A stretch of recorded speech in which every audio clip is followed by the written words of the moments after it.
Men and women throughout the world are fighting a battle on 1,000 fronts. It's the only battle which unites the whole race of man, a battle against suffering, privation, and sudden disaster. In peace, no less than in war, it has to be fought by those who can fight it for those who cannot. Its noblest weapon is nature's own. It is that instinct which makes a family stick together, a tribe, a nation, the knowledge that we are all kin. We've all seen an accident, some of us across our own street. Do we close the curtains on it? Do we go out to look or stand by, perhaps unable and therefore afraid to help? Isn't it the job of the ambulance? In war, we use our emergency dressings to help the wounded. We learn the rudiments of first aid as a necessity. Yet the road alone exacts as ghastly a toll as many a war. When it's brought before our eyes, many of us wish to turn our faces from it. These youngsters do not. They've sacrificed their leisure to train in first aid. They've given up weekend dates to man roadside emergency aid posts. They've spent their money to supply their own cars and motorbikes for patrol and rescue work, even their own petrol. Unlike the world of onlookers, they're geared for emergency, for proper on-the-spot help until the ambulance arrives. They're young members of the Red Cross operating from an aid post on a bypass. They started in the Junior Red Cross, which has 50,000 members in this country and 30 million throughout the world, banded together under one emblem, devoted in one way or another to bringing help to others.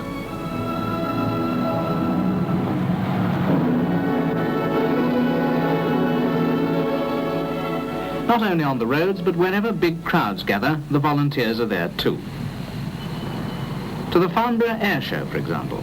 They come with a fleet of ambulances, mobile first aid units equipped with radio, a dozen first aid tents linked by telephone with surrounding hospitals, and more than 600 trained nurses and helpers working on rota to take up stations where the crowd is thickest.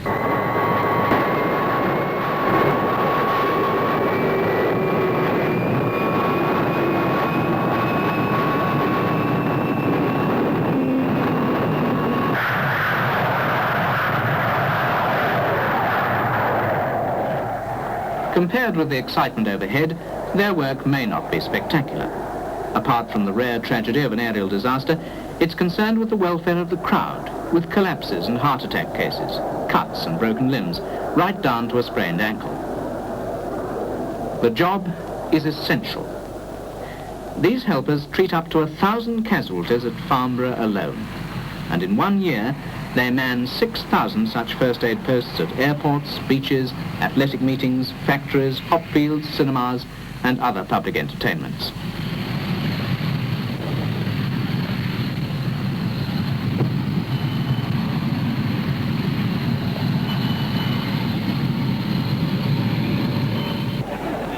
At some of the big race meetings, trained Red Cross volunteers working under a team of doctors run complete hospitals for the public.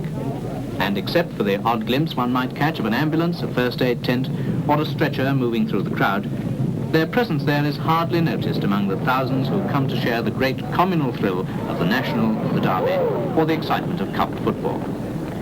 To many a casualty in such crowds, the sight of sudden organised help materialising from nowhere is as surprising as if it had risen out of the ground. And they ask, many of them, "You do this for nothing?"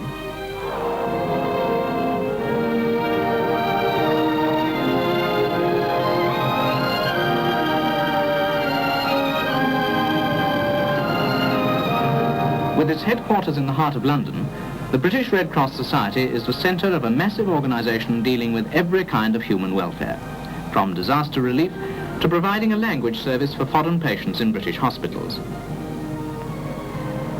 It brings clinics to remote mountain villages and helps to reunite families separated through war or civil disturbance. It assists in clinics, hospitals, convalescent homes, in infant and child welfare, in schools, in the care of the handicapped, the lonely, and the aged.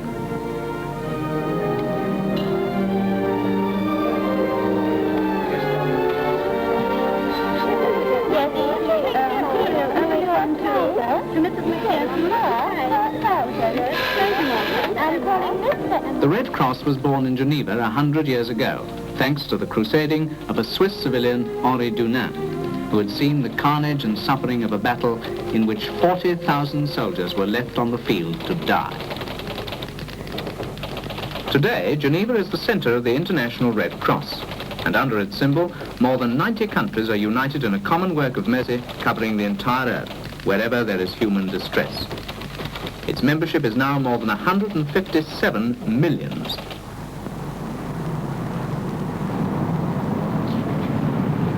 Britain is a founder member of this great partnership, organizing care and relief not only for the needy among its own people, but helping throughout the world wherever disaster strikes or famine and disease rage, as in the Congo.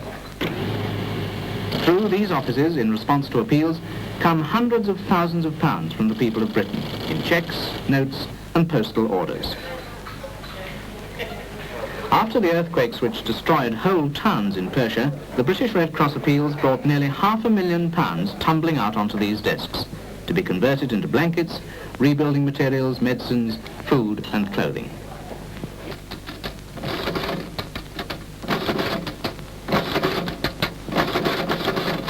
Our own needs at home are different, but they're many. This Red Cross depot, for instance, supplies invalid aids on loan, a whole range of sickroom equipment. It administers no fewer than 1,500 of these medical loan depots.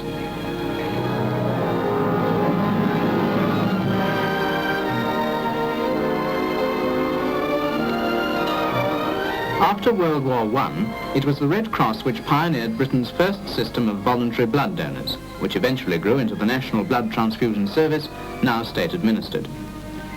But hospitals still need freshly drawn blood for special cases, and in the Greater London area, the Red Cross still supplies it through its own register of donors.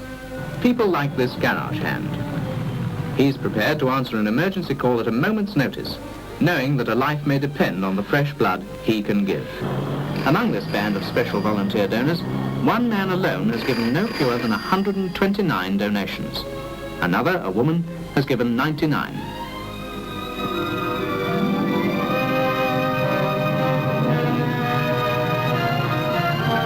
The organisation of the British Red Cross Society is a vast and complex one, catering for needs that are unknown and unimaginable to many of us. It reaches to 43 branches in British territories overseas.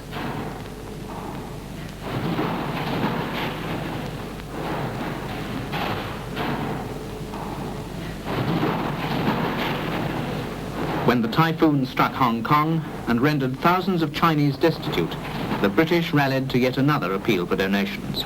Blankets, clothing and relief supplies of all kinds were rushed by air to the Far East. The essence of relief work is always utmost speed.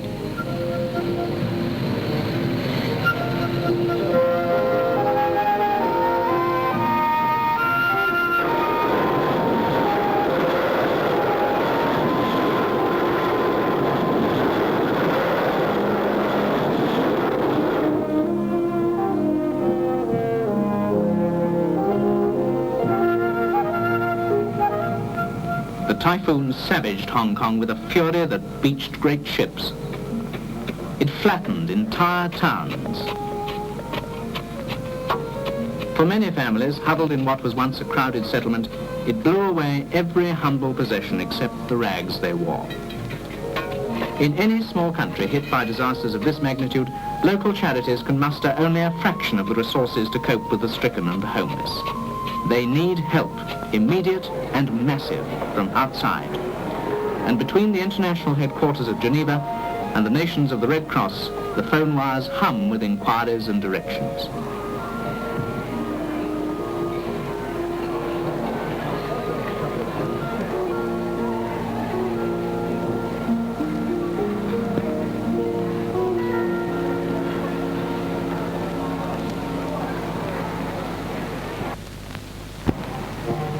The British Red Cross branch in Hong Kong is one of the busiest and most active in all the overseas territories. It is familiar with calamity in many forms.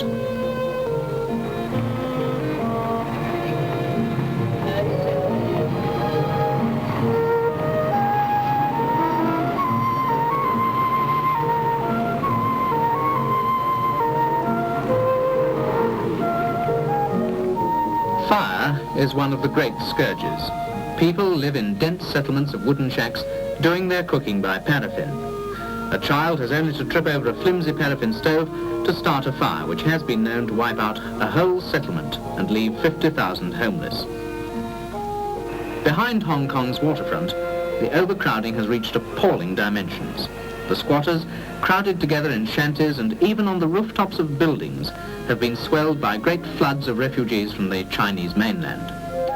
More than 1 million have arrived there since World War II.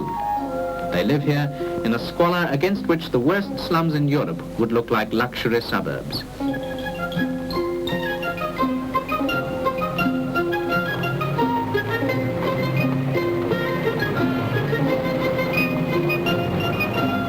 Their shelters are made of scrap tin, salvaged wood and bits of material.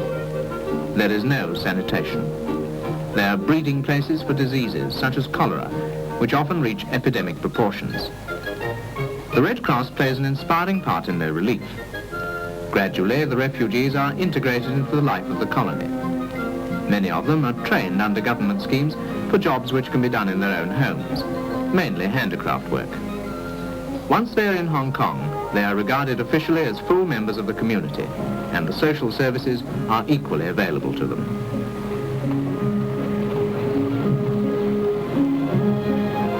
With several millions crowding in a small colony of only 390 square miles, most of it mountain, the population has spilled over onto the sea itself, into sampan villages, where the boats cluster together as densely as any shacks on the land. Here, too, the common denominators are poverty and sickness, though accepted with a gaiety and patience that are moving.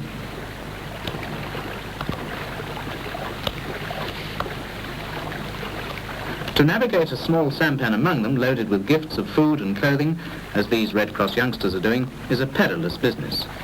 No matter how much is done, there's always so much more that could be done, for the need seems limitless.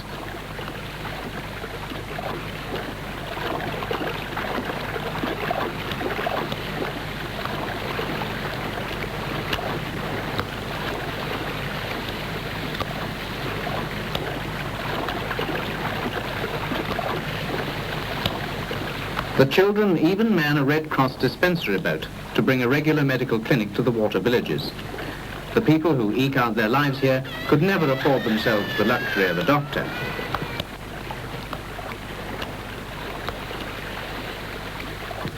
One in 3 of the population of Hong Kong is a refugee. This is the measure of the magnitude of the problem that the government of the colony is tackling with imagination and enterprise. They've spent £11.5 million in the most spectacular building programme ever seen in the East, which has resulted in more than a dozen settlements with blocks of flats like these. Already, 500,000 homeless Chinese have been housed, and plans are going ahead to house a further 500,000 in the next 5 years. To a Red Cross centre in the middle of one of these settlements come the blind children, to classes to learn handiwork, identifying objects by touch, the beginnings of a trade. In these Hong Kong families, everybody works who is able to, down to the tiny tots. There's no braille, so the Red Cross juniors read to them, stories, plays, lessons, the newspapers. To be a scholar is the highest aim of the Chinese, and for this, the blind are more sorely handicapped than in the Western world.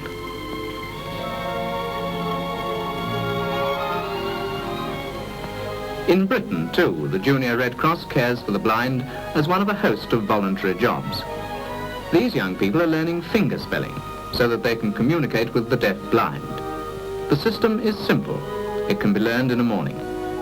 Yet it opens up a new dimension for those who can neither hear nor see. To live in a world of utter silence, to be shut off in darkness as well, is surely the loneliest human fate.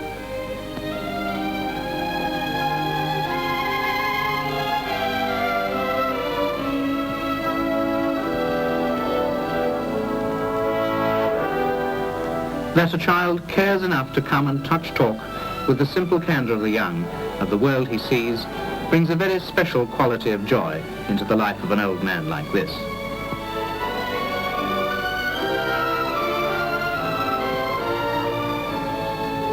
No health service that has to answer to taxpayers can afford to provide more than the essentials for getting well. Auxiliary nursing, the work of VAD members in hospitals or in the home, is perhaps the best known British Red Cross service. In addition, thousands of hospital patients are provided with some of the comforts of home, like this telephone service in a public ward. And there are mobile libraries that, with the Order of St. John, supply 5 million books a year. The shopping trolley's arrival is an event. For patients who have to spend a long time in hospital, staring at the same surroundings, there's even a picture library to brighten it up with a change.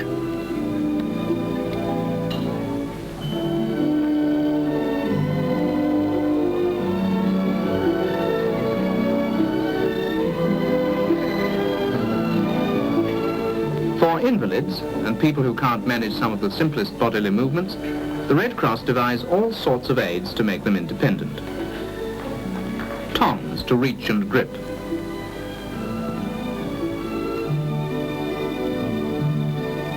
There are suction stickers to stop a nail brush slipping.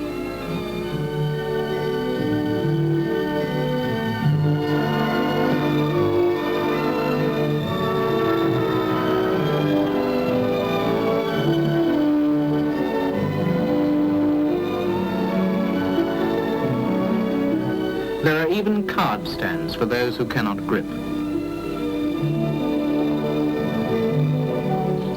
The great training centre for hundreds of special tasks undertaken by the Red Cross is at Barnet Hill in Surrey. Volunteers and field workers from branches and other societies all over the world come here to train.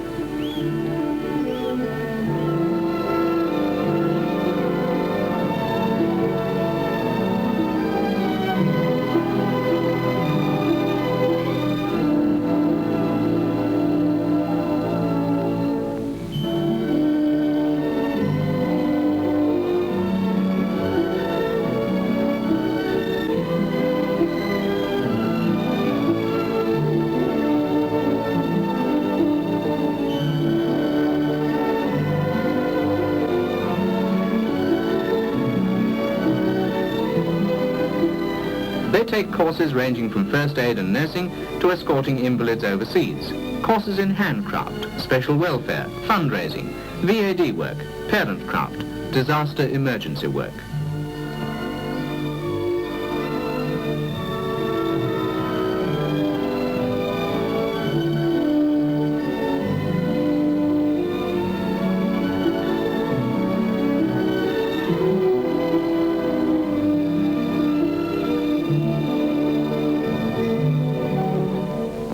Field workers are also trained for the special problems they'll be facing in the crisis centres where they're to be sent.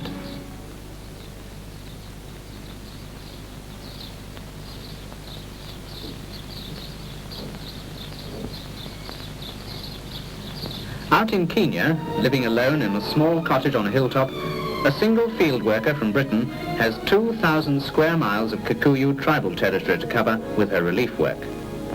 She travels by jeep and works from dawn till after dusk every day of the week. It's a field officer's life. Lonely? Well, no. This takes all of one. She's signed on for a further year. The Kikuyu children are her main concern. They're born fat and jolly, but as soon as they're weaned, they fall victim to every illness that comes with malnutrition, rickets and tuberculosis among them. Many children die before they're 5. Others, abandoned by their mothers, starving, are committed to her legal care for fattening up and placing with a family. Throughout this region, the Red Cross has established feeding and health centres. Whole families are reared solely on beans and maize meal. The children's main need is milk for the protein it gives. When the news that the Red Cross Mama is coming spreads through the neighbouring villages, the mothers trek to the nutrition centres and queue, sometimes for days. While these babies were being weighed and examined, a young Kikuyu mother was giving birth to a baby in the room behind. Moments later, she was sitting up and drinking a cup of tea, a luxury for the Kikuyu. Later that afternoon, she got up and walked back home to her own village, far across the hills.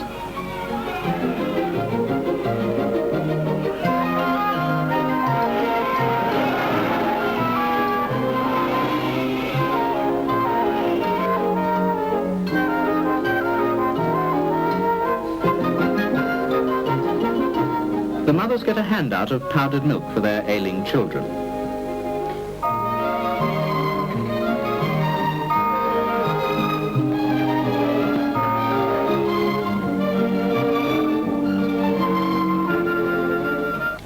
Further to the west in Uganda, a whole people has come pouring across the border in flight from Rwanda-Urundi. They are the great tribe of the Watutsi, once the aristocrats and the masters in their own country, now refugees, their power overthrown, dispossessed and helpless. Within days, the Red Cross was on the scene to help the tiny administration, which was battling to settle tens of thousands of homeless tribesmen. They set up aid posts, relief headquarters, sick bays. They radioed for blankets, clothes, food, soap, and recruited volunteers from miles around to help. The children had streaming and fever from the rains on the trek. They wouldn't even learn to blow their noses. One Red Cross girl made it her job to tear up piles of rags and spent her spare time chasing flocks of children to wipe their faces and stem the spread of flu and chest troubles.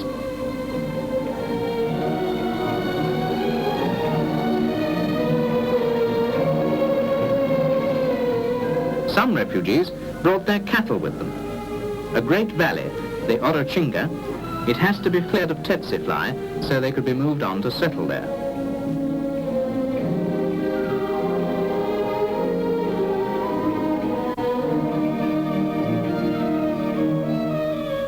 Every family had to be dosed, some very firmly, with chloroquine against malaria, and the children often double-dosed because they spat it out.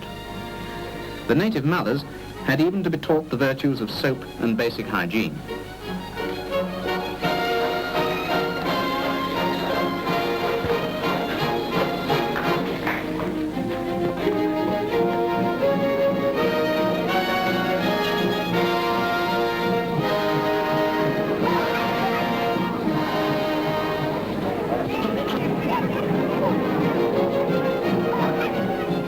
Slowly, the apathy that afflicts all refugees has left them.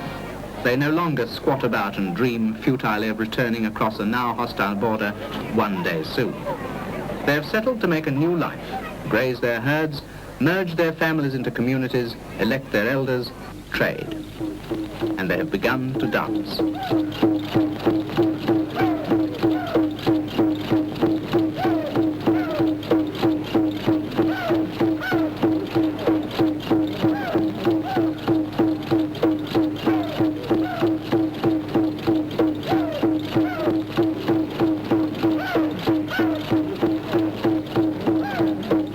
Charity is not just the giving of money or the handing out of benefits. It is true care for one's fellow, which in its very essence is voluntary. Nowhere is it seen more simply than in the care of one youngster for another. Claremont School at Esher, Surrey is one of the many throughout Britain which have opened their doors at vacation time to handicapped children. These crippled youngsters are encouraged to do as much for themselves as they can. The love and care of their parents surrounds them sometimes with almost too much attention, and children like these are excited to learn a measure of usefulness in new surroundings.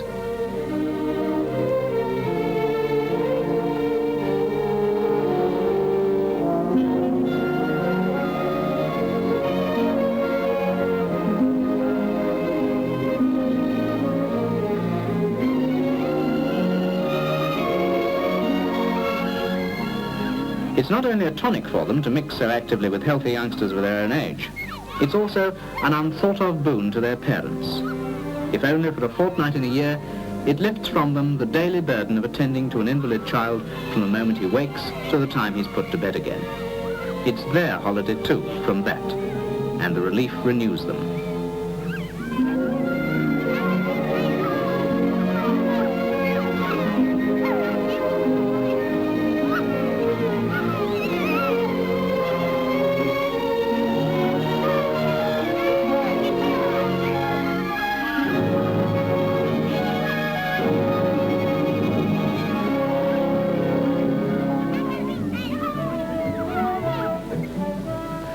For each handicapped child, there is a Red Cross Junior who has volunteered as a chum to share every moment with him, at play, work, meals, in the dormitory, and to help him in whatever he cannot do.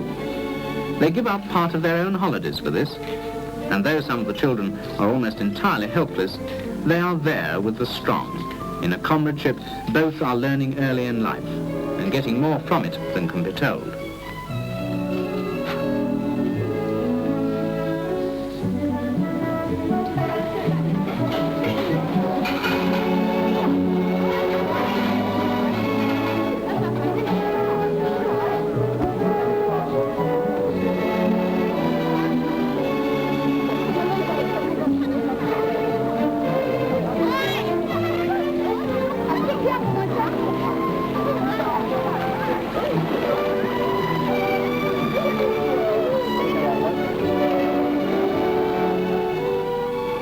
We then that are strong, St. Paul wrote, ought to bear the infirmities of the weak, and not to please ourselves.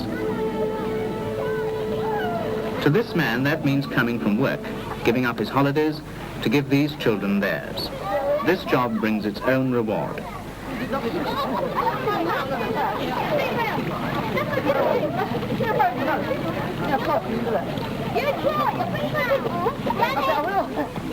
Those children's faces tell their own story.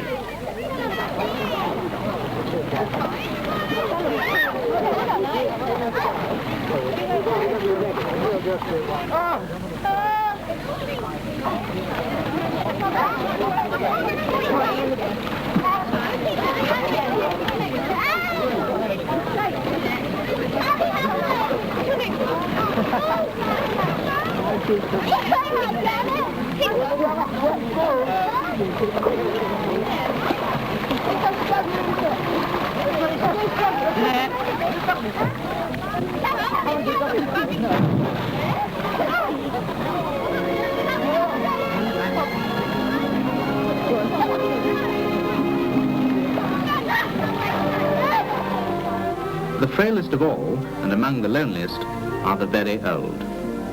The care of them only increases with time because those who are old grow older and more infirm. Most of the nation's aged live in their own homes or with relatives, and Red Cross nursing aid is always available. But a tenth of them would die, helpless and alone, if homes and hostels could not be found for them. In Britain, the Red Cross runs scores of homes for old folk like these, with all the special care and understanding one needs to have for their wants. And the patients, too, for the stubborn among them who resist medical attention, insist on eating the wrong foods, who become more individual and self-willed and easily upset as time goes by. Even the bedridden who still live at home are not forgotten. This old lady is not going to a hospital or to a home. She is 82, and she's going for a joyride. She lives within the sound of the sea, and for 10 years she has lain in her bed longing to see it again. Her grandfather was bosun in Nelson's Victory.